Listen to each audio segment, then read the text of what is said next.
I'm Lynn, and I'm excited today to be joined by Michelle, one of our incredible teachers at Yoga from the Heart.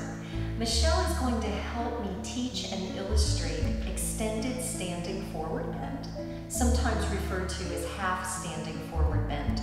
It's an important posture because it's a quintessential part of the sun salutations as well as the mini salutations. So we're going to begin by having Michelle get into the pose, extended standing forward bend.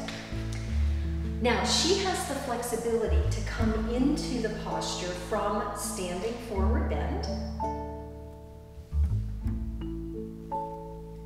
extending her arms out. You can see by just looking at her that she's got this incredible length between her armpits and her hips, and there's also length between her pubic bone and her navel. So when we're in this pose, there's a slight back bend. Now what does that mean? It means that the top of the sacrum drops, and that causes the body or the lower back to have a slight arch. On the front side of the body, your spine arcs into the lifting forward of your chest and your head.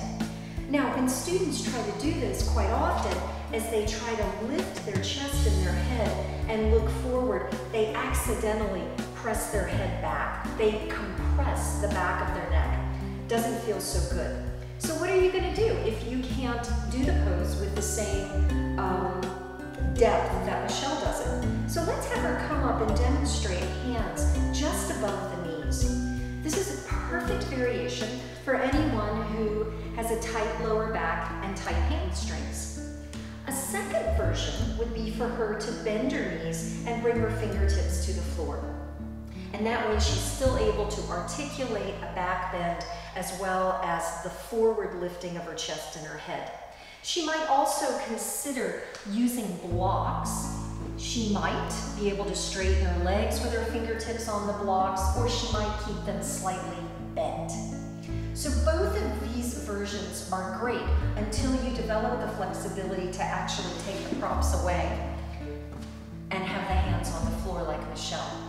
One other tip to keep in mind in this pose, as you lift your chest and head and you gaze forward, remember that your eyes move independently of your neck.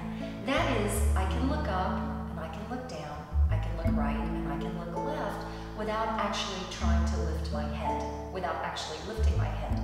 So we're going to have Michelle take her hands to her hips and just demonstrate how to come out of this pose with slightly bent knees. Even here, there's a lifting of the chest. So good luck. Employ these variations the next time that you practice.